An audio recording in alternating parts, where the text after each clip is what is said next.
Hello students, so today we will discuss about the next topic of chapter number 10, mechanical property of fluid. So today's our first topic is viscosity. Clear? So what is viscosity? Viscosity is similar to the friction. As we have discussed in case of solid, there is a force of friction when one body move over the another body. Similarly, when one layer of liquid is just move over the another layer of the liquid, so there is a force of friction between the different layers. So that is known as viscosity. So what is viscosity? The property of a liquid by virtue of which an opposing force comes into play between different layer of liquid whenever there is a relative motion between these layer of the liquid. Means it is similar to the force of friction which is in case of solid. We have learnt that a force of friction comes into play when a solid body slide over another solid body. This force of friction opposes the relative motion of the solid bodies. In the same manner, when a layer of liquid slide over the another layer of the liquid, a force of friction called viscous force or internal force of friction comes into play. This opposing this oppose the relative motion of the liquid. Means जिसकी वजह से जो liquid है उसका relative motion effect होता है. तो इसको हमने समझना कैसे है. When we take a container, हमने कोई कंटेनर लिया. Clear. We kept a liquid in that container. So जब हम इसके कंटेनर के अंदर जो लिक्विड है, when start steering this liquid, so we will see that कि the liquid start following in a circular path like this. अब जो लेयर इस ग्लास कंटेनर के या किसी कंटेनर के बाउंड्री के क्लोज है. क्लियर. सो उस लेयर और इसकी बाउंड्री के बीच में फ्रिक्शन होगा. सिमिलरली जो लेयर आउटर लेयर है वो इनर लेयर के साथ घूम रही है, तो आउटर लेयर और इनर लेयर के बीच में फ्रिक्शन होगा. तो हम क्या देखते हैं कि जो लेयर सेंटर में होती है उनकी वेलोसिटी सबसे ज़्यादा होती है. उसका रीज़न ये है कि these layer are far away from the outer boundary. Clear. तो इसको हम पढ़ते हैं. When the liquid in a beaker is stirred, it start rotating as we have discuss here. The different layer of the liquid move with the different velocity. The layer in contact with the sides of a beaker has least velocity. As we go toward the center of the beaker, it the velocity of the layer increases. When we stop stirring the liquid, the velocity of the layer of the liquid decreases. In fact, that the fast moving layer accelerates the slow moving layer, and slow moving layer retard the fast moving layer. So this internal force of friction act between the two layer moving with a different velocity, which try to oppose the relative motion between these layer. Ultimately all the layer of the liquid comes into rest. Means point यहाँ पे है कि जो liquid layer fast move कर रही हैं, तो fast moving layer slow moving को फास्ट करना चाहती हैं, और जो स्लो मूव कर रही हैं वो फास्ट को स्लो करना चाहती हैं. So in that way these layer oppose the relative motion of the each other, and due to that at the end your liquid comes into rest. So next we have to discuss key coefficient of viscosity.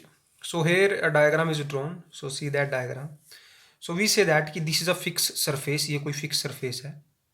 Here the different layers like AB is one layer and CD is another layer. So distance of AB layer from the fixed surface is x, and the distance between AB and CD layer is dx. So the distance of CD layer from the fixed surface is x plus dx. The layer AB moving with velocity v and the layer CD is moving velocity v plus dv, and there is a drag force between these layers जिसको हम force of friction कहते हैं, and that is known as viscous force. So according to Newton, the viscous drag or backward force F between the these layer. अब जो in layer के बीच में जो F होगा जिसको विस्कस फोर्स बोलेंगे, विस्कस ड्रैग बोलेंगे, और जो अपोजिट डायरेक्शन में होगा that F is directly proportional to the area of the layer. जो इनका एरिया है उसके क्या है, ये डायरेक्टली प्रोपोर्शनल है. वी से दैट कि this area of the layer की कितने का एरिया में लेयर, मतलब how much area is occupied by one particular layer. So area of the layer, and that is also directly proportional to the velocity gradient. तो velocity gradient का मतलब change in velocity with distance. So जो viscous drag होगा या जो viscous force होगा या opposing force होगा जो रिलेटिव मोशन को इफेक्ट करेगा, वो आपका जो डायरेक्टली प्रोपोर्शनल है वो एरिया ऑफ द लेयर के है और डायरेक्टली प्रोपोर्शनल वेलोसिटी ग्रेडियंट। तो वेलोसिटी ग्रेडियंट होता है change in velocity with distance, that is known velocity gradient. So we combine is this, तो F is proportional to A into में dv by dx. So we will remove this proportionality sign. So here comes out to be F is equal to coefficient of viscosity nu A dv by dx. And here comes our negative sign. Negative sign इसलिए यहाँ पे है, negative sign show that the direction of viscous drag is just opposite to the motion of liquid. कि जो viscous drag होगा, ये जो force है जिसको हम विस्कस ड्रैग कहते हैं या अपोजिंग फोर्स कहते हैं, उसकी जो डायरेक्शन होगी, these layer are moving in that direction and the opposing force is in that direction, so due to that there is a negative sign. So where nu is the coefficient of viscosity, जिसको हम coefficient of viscosity कहते हैं. So if we say that कि if A is area of the layer is equal to 1 and velocity gradient dv by dx is also equal to 1, so that viscous drag or viscous force is equal to coefficient of viscosity. So if you want to find the coefficient of viscosity, so how we defined it? So it is defined as the viscous drag or force acting per unit area of the layer having unit velocity gradient perpendicular to the direction of the flow of liquid. Simple सी बात है, अगर area कितना है 1 है और viscous drag आपका कितना है 1, अगर एरिया आपका 1 है और वेलोसिटी ग्रेडियंट भी आपका क्या है 1 है, तो जो आपका कोफिशिएंट ऑफ विस्कोसिटी होगा वो विस्कस ड्रैग के इक्वल होगा। Similarly from this we can find its dimension formula, इसका डायमेंशन फॉर्मूला निकाल सकते हैं हम, इसकी यूनिट निकाल सकते हैं। The unit of viscous drag, जो यूनिट होंगी विस्कस ड्रैग की, उसको हम कहते हैं डेकापोइस। क्या कहते हैं उसको हम? Which is equal to newton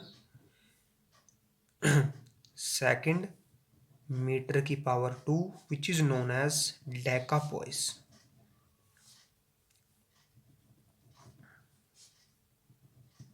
so याद रखनी है, the unit of coefficient of viscosity is decapoise. Clear? और सिमिलरली 1 डेकापोइस जो आपका होगा वो 10 पोइस के इक्वल होगा। 1 जो आपका 1 डेकापोइस है, दैट 1 डेकापोइस इज इक्वल टू 10 पोइस के इक्वल होगा। So this is about the coefficient of viscosity. Clear कि कोफिशिएंट ऑफ विस्कोसिटी क्या होता है, और जो जब डिफरेंट लेयर का मोशन होगा तो उनके बीच में जो फोर्स ऑफ अपोजिशन फोर्स आएगा जिसको विस्कस ड्रैग कहेंगे, वो किस किस पे डिपेंड करेगा, तो वो एरिया पे डिपेंड करेगा, वेलोसिटी ग्रेडियंट पे डिपेंड करेगा। तो वहां से निकला आपका कोफिशिएंट ऑफ विस्कोसिटी, और कोफिशिएंट ऑफ विस्कोसिटी किसके इक्वल है? विस्कस ड्रैग के इक्वल है। कब? जब एरिया कितना है 1 है और वेलोसिटी ग्रेडियंट कितना है वो भी आपका 1 है। So next we have discuss of the effect of temperature on the viscosity. So यहाँ पे आपका पॉइंट आएगा for liquid and this. So effect of temperature on the viscosity. So the viscosity of a liquid is inversely proportional to the temperature. On the other hand, for the viscosity of a gas is directly proportional to the temperature. This you have to understood only. कि the viscosity of liquid decrease with the rise in temperature. जब temperature increase, क्योंकि these are inversely proportional. Coefficient of viscosity and temperature are inversely proportional for the liquid. For gas these are directly proportional. Means अगर temperature ज़्यादा होगा liquid का तो viscosity कम होगी. On the other hand, अगर temperature ज़्यादा होगा gas का तो viscosity भी क्या होगी? ज़्यादा होगी। So this is about the temperature, how temperature affect the viscosity. So there is a one more topic which is in your book, that is some application of viscosity and similarity and difference between the viscosity and the solid friction. So this you have to done by yourself. एक मैं आपको बता देता हूँ कि जो liquid की जो आपके लुब्रिकेंट होते हैं which are use in the various vehicle that are use according to seasons, उनको सीजन के अकॉर्डिंग यूज करते हैं। तो ये किसकी प्रॉपर्टी है? द फ्लो ऑफ ब्लड और circulation of blood through arteries and veins of the human body, this is also the application of viscosity. Clear? और जो सिमिलैरिटी है फ्रिक्शन के बीच में और विस्कोसिटी के बीच में सिमिलैरिटी है, ये दोनों कम्स इनटू प्ले तब आते हैं जब there is a relative motion and both are act in the opposite direction. जैसे वो मोशन के अपोजिट थे, ये फ्लो के अपोजिट होगी। तो जो नेक्स्ट आपका टॉपिक है वो आपका है स्टोक लॉ। तो what is Stoke law and what is about it, ये किसके बारे में है, इसको हमने अब डिस्कस करना है। तो इसको सबसे पहले हम समझते हैं क्या है कि first of all we take a spherical body. ये कोई आपकी स्फेरिकल बॉडी थी। This body falling through a viscous liquid, कोई विस्कस लिक्विड जिसकी कुछ ना कुछ विस्कोसिटी है उसके अंदर ये फॉल कर रही है। So when it is falling it's mg is acting in downward direction. Clear? When this body is enter in a liquid, due to that there is a relative motion between the different layer of the liquid. Clear. And also one viscous drag. अब ये अगर नीचे की तरफ जा रही है तो इस बॉडी के ऊपर एक विस्कस ड्रैग भी लगेगा, जिसको हम एफ से लिख रहे हैं, that is acting opposite direction of the motion because body is coming downward. So when a body falling through a viscous liquid, it drag along with the layer of the fluid in contact with it, but the layer of the fluid at very large distance from the falling body remain undisturbed। अब जो इस body से layer दूर थी वो undisturbed है। thus the falling body produce a relative motion between the different layer of the liquid। जैसे ये बॉडी अंदर आएगी किसी फ्लूइड के अंदर, उसकी वजह से उस बॉडी जैसे बॉडी अंदर है तो जिस लिक्विड में ये फॉल कर रही है उसकी डिफरेंट लेयर में रिलेटिव मोशन होगा। Due to this relative motion a backward drag force comes into play which oppose the motion of the falling body। अब वही कहा कि जब ये लेयर में डिस्टर्बेंस आएगी, लेयर एक दूसरे के अगेंस्ट मूव करेंगी, तो उसकी वजह से इस बॉडी के ऊपर एक विस्कस ड्रैग एक्ट करेगा जो होगा अपोजिट डायरेक्शन में। सो अब दिस अपोजिंग फोर्स और drag force increase with increase in the velocity of the body. जैसे जैसे इस बॉडी की वेलोसिटी नीचे की तरफ आते आते बढ़ेगी तो ये एफ की वैल्यू भी आपकी साथ साथ क्या करेगी, इंक्रीज करेगी।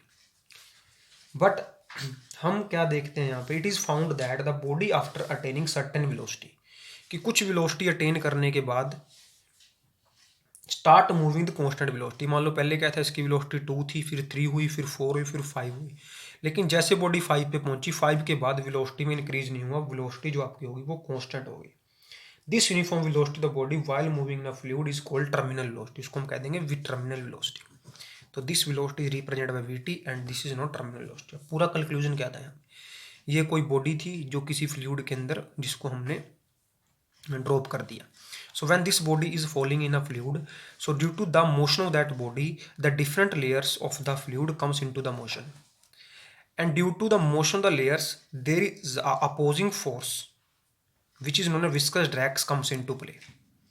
So as this body is moving downward direction, its velocity increasing time to time, but after some time we see that the velocity of this body after attaining some velocity that is a constant, so that velocity is known as terminal velocity which is represented by vt।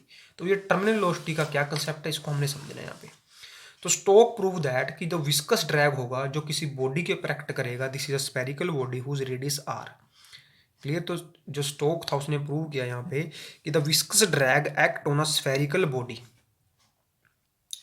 Of radius R moving with terminal velocity VT is equal to आएगा, वो आएगा 6 pi coefficient of viscosity nu R into में VT. Means जो इस body के ऊपर viscous drag act करेगा वो एक 6 पाई कॉन्स्टेंट पे इस फ्लूइड के कोफिशिएंट ऑफ विस्कोसिटी के इस बॉडी की रेडियस पे और टर्मिनल वेलोसिटी पे डिपेंड करेगा।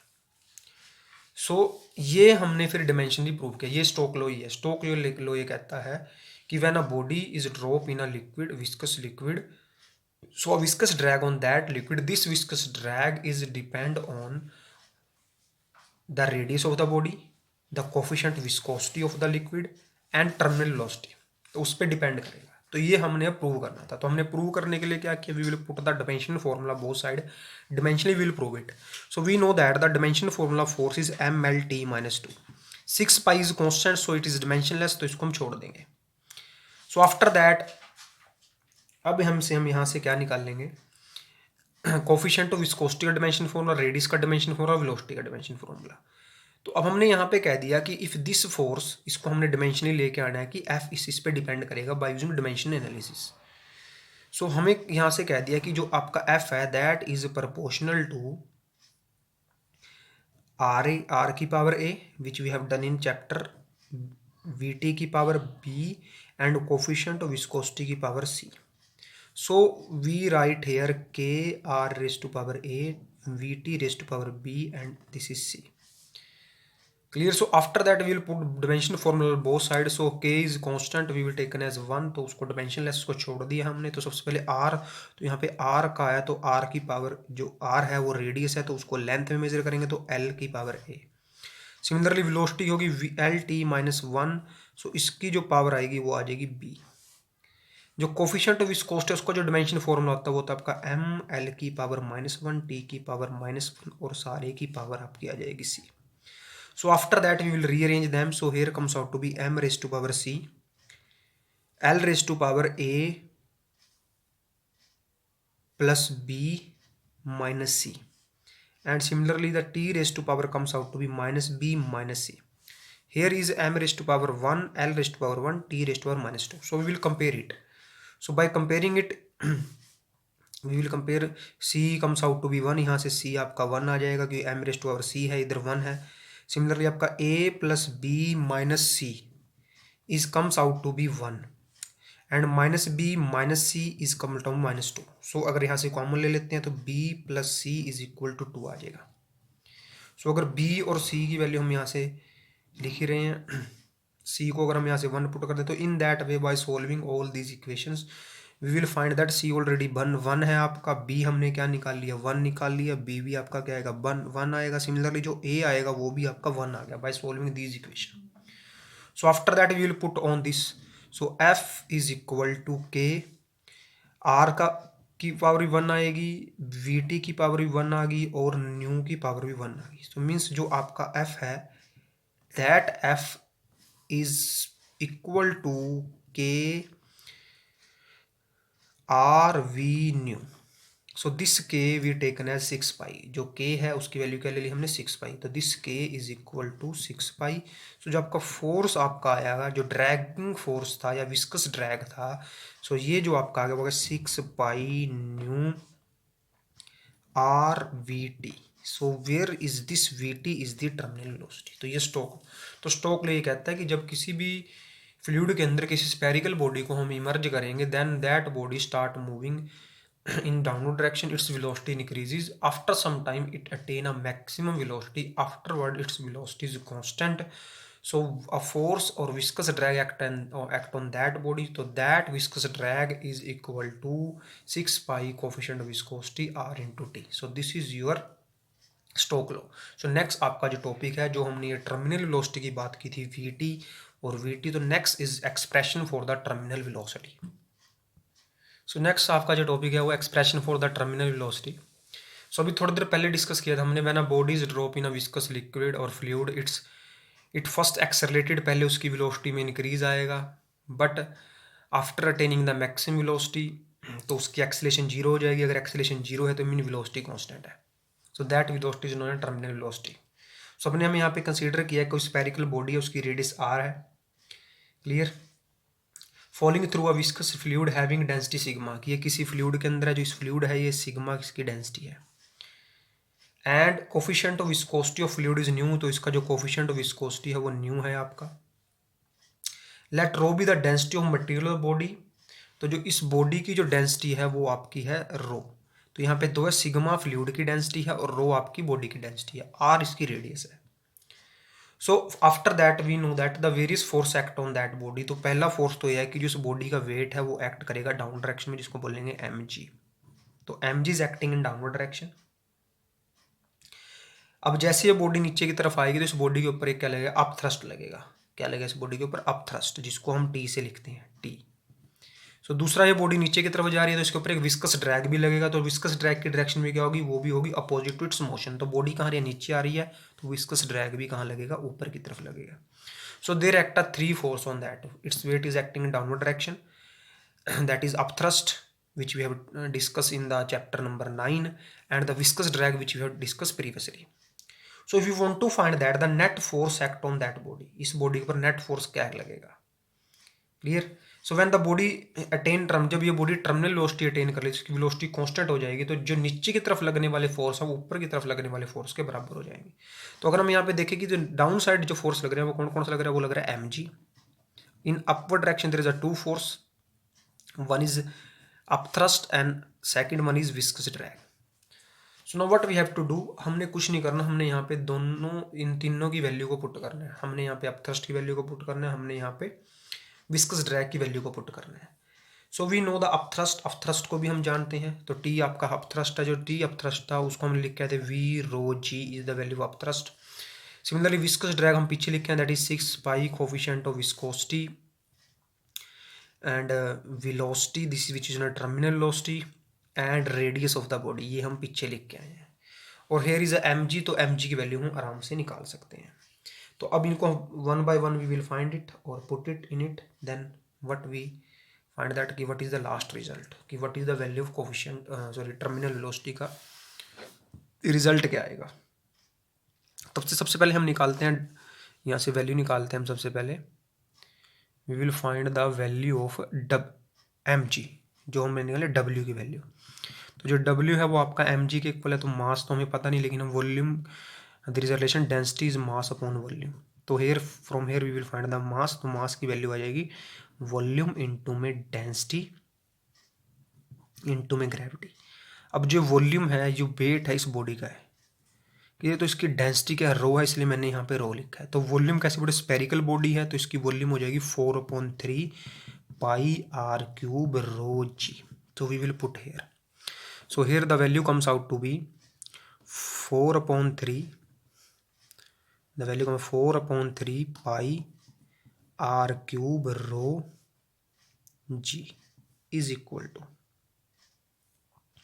T, T is the upthrust which is also equal to V rho G, जो हम पिछले चैप्टर में निकाल के आए थे अपथ्रस्ट की वैल्यू, जो वी रो जो रो जी होती है। तो upthrust is also a weight, तो डब्ल्यू है, डब्ल्यू है एम जी है, एम की जगह वी रो जी हमने। अब जो ये रो है this is the density of the fluid, क्योंकि अपथ्रस्ट फ्लूइड की, तो वी विल यूज सिग्मा।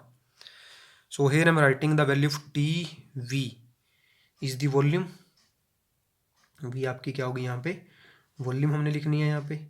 तो आपको पता है कि जो फ्लूइड डिस्प्लेस होगा, जो फ्लूइड आपका क्या होगा display when a body in it, तो जो फ्लूइड डिस्प्लेस होगा वो होगा that wait of the liquid displace. तो कितना लिक्विड डिस्प्लेस हुआ है, तो लिक्विड कितना डिस्प्लेस होएगा, जितना आपकी इसकी वॉल्यूम है। So the weight of the fluid displace equal to volume into density of the fluid. तो यहाँ पे आएगा volume into density of the fluid into में ग्रेविटी। तो सबसे पहले ये वैल्यू तो आएगी सेम आपकी 4/3 पाई आर क्यूब, कि इतनी वॉल्यूम लिक्विड की डिस्प्लेस हुई है, क्योंकि जितनी इस बॉडी की वॉल्यूम है उतना ही वॉल्यूम ऑफ लिक्विड आपका क्या होगा डिस्प्लेस होगा। हेयर कम्स डेंसिटी, तो डेंसिटी यहाँ पे जो आपकी है वो सिग्मा है, क्या है डेंसिटी आपकी सिग्मा, और साथ में आपका आ जाएगा ग्रेविटी। तो this is the value of T which will put here and F already we return.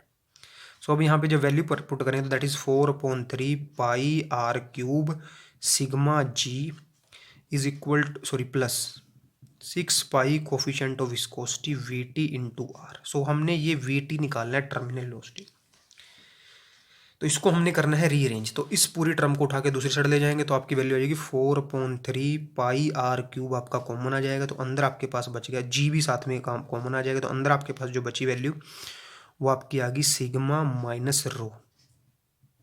जब इधर आएगा उठ के, इधर आपका बच रहा है यहाँ पे 6 pi coefficient of viscosity V T into में आर। तो अब ने यहाँ से जो जो टर्म आपकी कैंसिल होती है उसको हमने कट कर देना है, और जो बचेंगे उनको देख लें। तो सबसे पहले पाई को पाई से कैंसिल कर देंगे यहाँ से, तो this pi is cancel with pi and this R is cancel with this R. So हमें चाहिए वी टी, तो दोनों टर्म को उठा के भी हम उधर ले जाएंगे। तो यहाँ पे बच गया 4/3 that is R square into में G, this is rho minus sigma is equal to coefficient of viscosity terminal velocity. तो कोफिशिएंट ऑफ विस्कोसिटी भी आपका कहाँ आ जाएगा, नीचे आ जाएगा। कहाँ ले आएंगे इसको हम, नीचे ले आएंगे। तो जो वी टी आपका होगा that V T is equal to 4/3 R square G sigma minus rho, sorry rho minus sigma divide by coefficient of viscosity, और जो 6 था ये आपका आ जाएगा नीचे। तो इसको हमने काट देना, यहाँ पे 2 आ जाएगा और यहाँ पे आ जाएगा 3, तो ये 3 3 9 हो गया, तो वैल्यू होगी 2/9 R square G rho minus sigma divide by coefficient of viscosity. तो this is the value of terminal velocity.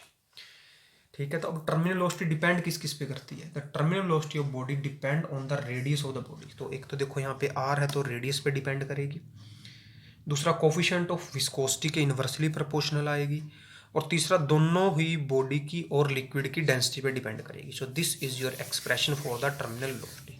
तो अब एक पॉइंट दोबारा से बताता हूँ आपको मैं, कि हमने जो यहाँ पे लिक्विड की वॉल्यूम लिखी है उसको हमने वॉल्यूम ऑफ द बॉडी लिखा, क्यों लिखा, क्योंकि लिक्विड उतना ही डिस्प्लेस होगा जितनी इस बॉडी की वॉल्यूम होगी।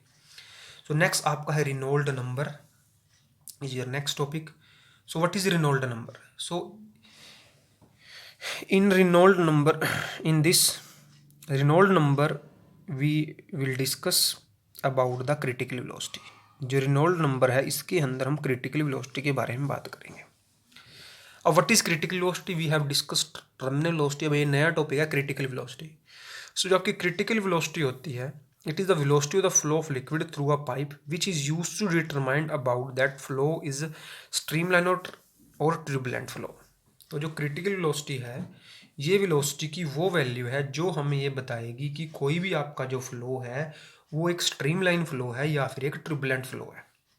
क्लियर? तो उसको हम बोलेंगे क्रिटिकल वेलोसिटी। तो फर्स्ट ऑफ ऑल जो आपकी ये क्रिटिकल वेलोसिटी है वी सी जो आपकी है, that is depend on the three quantities. So first is depend on the coefficient of viscosity, it is depend on the coefficient of viscosity, this your first. Similarly जो V C आपका है, that is critical velocity is also depend on the density of the liquid.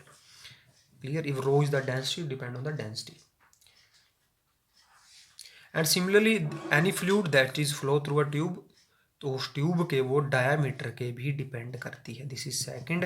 And V C is also depend on the, और depend कैसे करती है, inversely proportional to the diameter. So जो critical velocity है कि जो हमें ये बताएगी कि कोई फ्लूइड का फ्लो वो स्ट्रीमलाइन फ्लो है या ट्यूबुलेंट फ्लो है, तो वहाँ पे आपकी 3 नंबर हैं वहाँ पे, जिस पे डिपेंड कोफिशिएंट ऑफ विस्कोसिटी के डायरेक्टली है, और जो आपका डेंसिटी है उसके वो है inversely proportional, and the diameter of tube के वो है इन्वर्सली। तो इन सभी को मिलके जो हमारे पास वैल्यू आएगी दैट इज वी सी। तो जो वी सी आपका होगा, this V C is depend, इसको हम सबको लिखते हैं तो यहाँ पे आएगा coefficient of viscosity, then density and then D. तो इस फॉर्म, इसको यहाँ से हटाएंगे तो यहाँ से आपका आएगा V C is equal to R coefficient of viscosity rho D. तो जो ये आर है, this R is known as Reynold number. अब जो रेनॉल्ड नंबर आपका है, it has no, it is a just number, it is a just number, ये एक जस्ट नंबर है। अब इस नंबर के बेस पे हम बताएंगे कि कोई फ्लो स्ट्रीमलाइन है या है turbulent.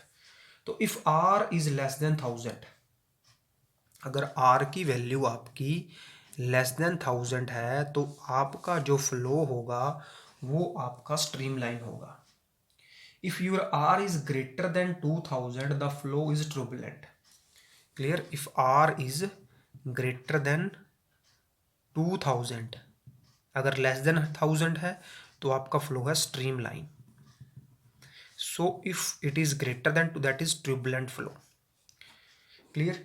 If your value of R is lie between the, means जो आपका आर है वो आपका ग्रेटर देन 1000 है और लेस देन 2000 है, मीन्स जो आर की value, if R lie between 1000 and 2000 the flow is unstable and may change from stream line flow to turbulent flow due to any small disturbance.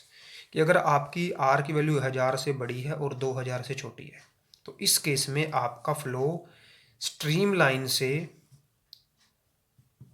Change हो जाएगा turbulent, अगर थोड़ी सी भी कहीं ना कहीं क्या आई, डिस्टर्बेंस आई। तो ये था आपका टॉपिक रेनॉल्ड नंबर। इसके बेसिस पे आप बता सकते हो कि फ्लो स्ट्रीमलाइन है या फिर आपका है ट्यूबुलेंट। तो इसके बाद आपका आज का ये लास्ट टॉपिक रहेगा। इस लास्ट टॉपिक में हम डिस्कस करेंगे force of cohesion and adhesion के बारे में, force of cohesion and force of adhesion के बारे में। ये इससे जो नेक्स्ट टॉपिक है उनके अंदर इसका यूज़ है, जो हम नेक्स्ट वीडियो में करेंगे। तो first we will discuss force of cohesion क्या होता है। The force of attraction between the two molecule of same substance, कि सेम सब्सटेंस के दो मॉलिक्यूल के बीच में जो फोर्स होगा उसको हम फोर्स ऑफ कोहेसन कहेंगे।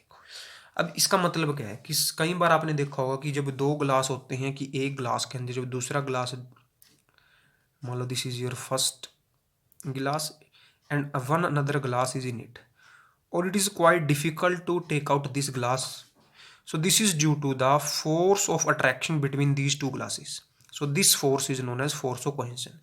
Also sometime कि कई बार आपकी दो जो प्लेट होती हैं वो एक दूसरे से स्टिक हो जाती हैं और उनको दूर करना बहुत मुश्किल हो जाता है। इसका रीज़न ये है कि there is a force of attraction between these plates. So the force of attraction between the molecule of same substance.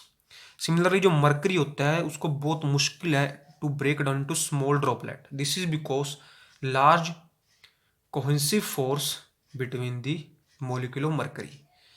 अब दूसरा है फोर्स ऑफ एडिशन, क्या मतलब क्या है। अब जो फोर्स ऑफ एडिशन है बेटा, है ये भी फोर्स ऑफ अट्रैक्शन, लेकिन ये किसके बीच में, ये है डिफरेंट सब्सटेंस के बीच में, मतलब मोलिक्यूल ऑफ डिफरेंट। अब इसका एग्जांपल क्या है, this force help us to write on the paper और बोर्ड, क्योंकि जैसे जो चौक के पार्टिकल होंगे या चौक के मॉलिक्यूल होंगे वो बोर्ड के मॉलिक्यूल के साथ स्टिक हो जाते हैं, ऐसी जो आपकी पेन या इंक के जो पार्टिकल हैं वो पेपर के साथ स्टिक हो जाते हैं। So due to that force we are able to write. और सिमिलरली जो आपका वाटर है, जब उसको किसी कंटेनर में डालते हैं तो उस कंटेनर को वो वेट कर देता है, तो रीज़न क्या कि जो वाटर है वो स्टिक कर गया उस कंटेनर के साथ, तो due to that the force of attraction between the water and that container.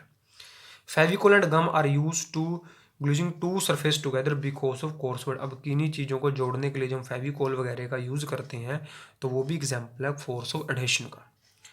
तो वाटर है जो ग्लास को वेट करता है, लेकिन जो मरकरी है वो वेट नहीं करता। तो इसका मीनिंग ये है, this is because the force of cohesion between the mercury molecule is stronger than the force of adhesion between the molecule of glass and mercury. Means जो मरकरी के मॉलिक्यूल हैं वो आपस में ज़्यादा फोर्स से जुड़े हैं एज कम्पेयर टू किसी ग्लास के साथ वो स्टिक करे। तो ये रीज़न है कि mercury does not stick with the glass, but जो आपका वाटर है वो ग्लास से स्टिक कर जाता है। तो this is over for today. In the next video, we have to discuss about the surface tension, surface energy, and theory of surface tension. So up to here, you have to see the video and complete it on your fair notebook and send it to me for the checking. Video को पूरा देखने के बाद at the and अपना नाम और section और आपकी स्ट्रीम को कमेंट बॉक्स में कमेंट करना है। So thank you, this is for over today.